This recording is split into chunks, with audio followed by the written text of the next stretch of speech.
The Itivuttaka, the Buddha's Sayings, translated by John D. Ireland, from the book The Udana and the Itivuttaka, published by BPS, Buddhist Publication Society. Introduction. The present work offers a translation of the Itivuttaka, a collection of 112 short discourses of the Buddha in both prose and verse.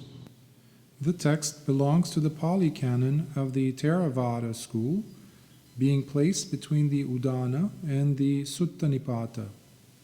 It was previously translated by F. L. Woodward and published together with his translation of the Udana in Minor Anthologies of the Pali Canon, Volume 2, London, 1935.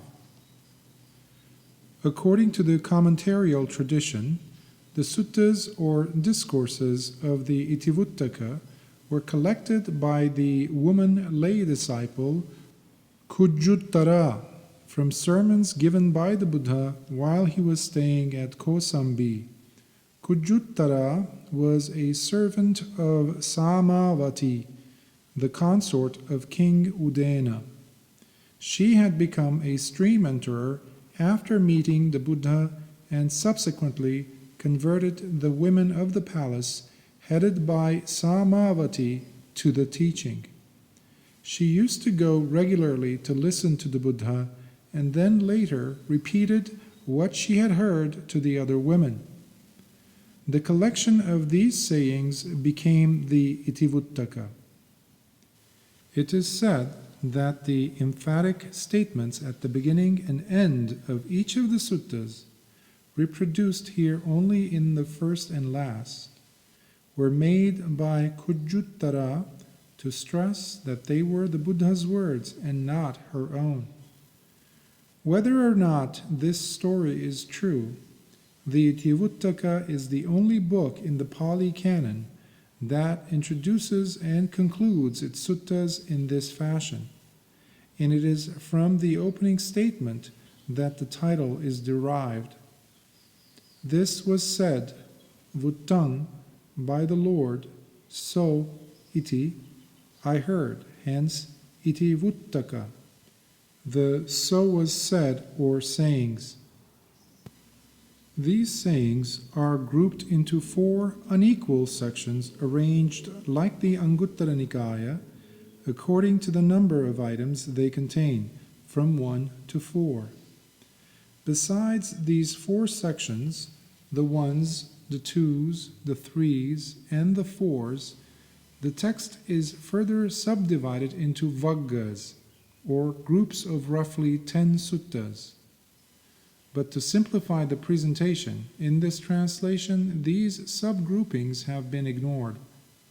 Only the 4 main sections have been retained and the suttas numbered from 1 to 112 as in the Pali Text Society or PTS edition.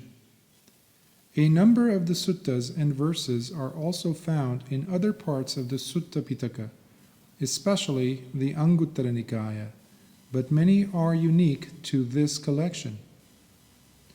In translating the Itivuttaka, I have attempted to follow the text as closely as possible and to produce an exact and literal rendition.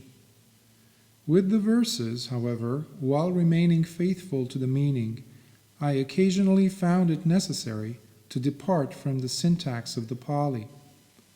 Although I did not attempt to produce a metrical translation by transposing lines and words and controlling the number of syllables in the line, I aimed at producing a readable and rhythmic English rendering of the original Pali verse. In this translation of the Itivuttaka, as in my rendering of the Udana, a few words have been left untranslated.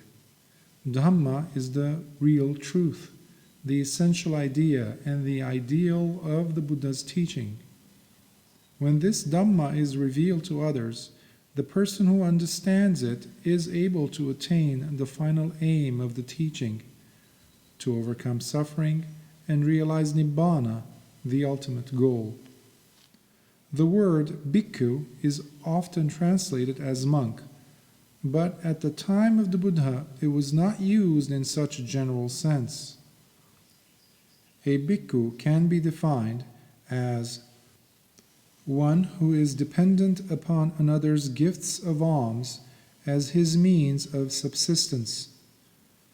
But almsman or beggar, the literal meaning, would be quite misleading, as it does not imply the honored status accorded to the bhikkhu.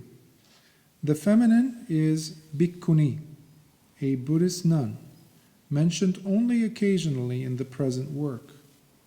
Ordinary people call the Buddha's followers recluses or samana, which approximates more to what we understand as a monk or celibate. A samana was one who had actually forsaken the confined and circumscribed family life of a householder. But in later times, this general term tended to be used less often when the Sangha, the monastic community, had become well established, identifiable, and settled. In the earliest period, the Buddha usually used the word bhikkhu when addressing his following of samanas, and the same word was used by the monks amongst themselves and by the inner circle of faithful lay followers who were established in the Dhamma. And it is to these that the Itivuttaka and the other suttas of the Pali Canon were originally directed. Mention is also made in the Itivuttaka of the Devas. These are gods, inhabitants of the heavenly worlds, but they are also mortal beings subject to fall when the good karma that brought them to that realm is exhausted. Above the Devas are the Brahmas, high divinities, still more powerful than the Devas, but likewise transient. Their chief is Maha-Brahma, the great Brahma, who sometimes deludedly fancies himself to be an omnipotent creator. This translation was made from the Pali Text Society edition of the Itivuttaka, but other editions of the text, especially the Burmese Chatta Sanghayana edition, were also consulted for alternative readings of doubtful passages and for clearing up mistakes and omissions in the text, fortunately few in number. This is in marked contrast to the Pali Text Society edition of the Udana, which is full of errors. In compiling the notes, frequent use was made of the commentary, the Paramattadipani of Acharya Dhammapala. To understand a text, in the places where the use of a word or phrase is ambiguous, the commentary is essential for deciding the traditional meaning and significance of these passages. The titles of the suttas are taken from the Burmese edition of the text. The PTS, or Pali Text Society edition, does not include them, though they can be deduced from the summaries found at the end of each Vagga.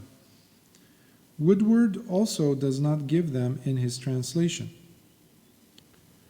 The use of initial titles is actually a modern innovation of the printed book.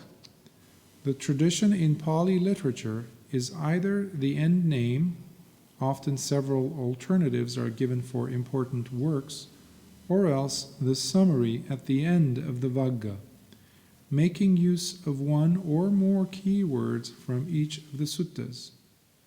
The summaries originally served as a device to aid memory in an oral tradition which lacked the benefit of the printed word. John D. Ireland.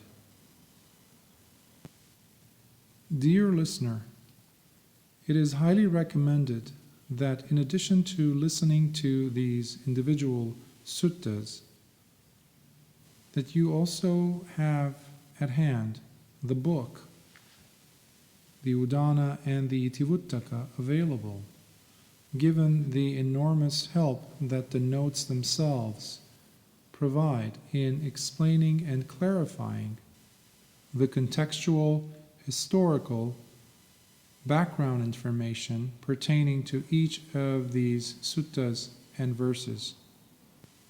These notes themselves that have been carefully obtained and selected by the author, John D. Ireland, are of great use in allowing us to understand the various nuances of each of these suttas.